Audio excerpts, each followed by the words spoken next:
Business is not slowing down for Palantir, at least appearing so in their second largest market, the United Kingdom. We get a big upcoming plan for the NHS, which does smell like Palantir, at least behind the scenes, as well as a new deal, even if it's very small, is still another start to more millions in the future, possibly. So, really quick on that deal, earlier this month, Palantir was awarded around £820,000 or around $1 million.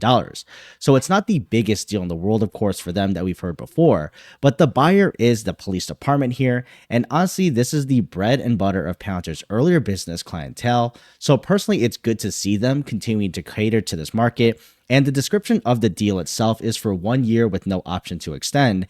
And generally, this is providing them a police intelligence and investigative platform. So, rhetoric wise, we'll probably hear the shoutings from one side about the surveillance state per se, and all those infringements possibly that can happen on freedoms, where we know, at least mission wise for Palantir who've been following the company, this is fully in their interest to allow intelligence gathering while keeping civil liberties intact.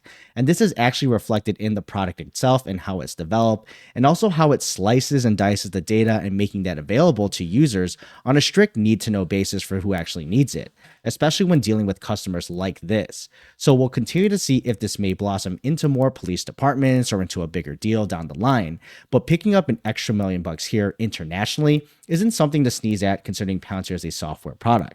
Now, the bigger news, in my opinion, is that the UK's health secretary is planning to roll out or start to roll out patient passports.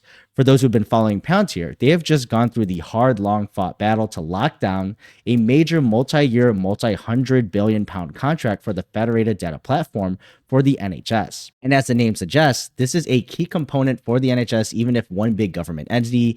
Data-wise, before, the individual trusts were basically working in their own island, and they're probably still doing so right now. But as the FDP platform is getting up to speed, it's meant to create this unified view to better improve patient care and operations of the NHS, because there will be a consistent picture across a patient's touch points at these different locations. Now, Palantir is not named specifically in this article, but it's blatantly obvious what kind of infrastructure is needed to pull something like this off. And even if they aren't the front-facing view of this, this has been a huge part of the NHS FDP platform's goal in general, and just creating that unified view as mentioned. And this is for patients across the different facilities that are pointed out here, which should hopefully lead to faster care, reducing repeated medical tests and waste, and minimizing medical errors because the info is all there. So we'll continue to see how this plays out, and if there's any backlash or a larger one here, or if it works actually effectively and we hear the good stuff. We did see a while back some improvements published with Palantir's FTP platform. Now, hopefully they may get some credit for this one specifically down the line, if that's ever confirmed that they're the integral part. But this is the kind of stuff we've been talking about since even before they won those contracts. And this is applicable even in the United States within different health systems and, say, their surrounding contractual outpatient clinics. So I'm excited in the Palantir space here, expanding their footprint in healthcare. And if we see something similar over here in the United States or other markets, that consistent data picture in my line of work is a major hurdle to overcome. And that's to provide the most accurate care in a timely manner to patients that need it the most.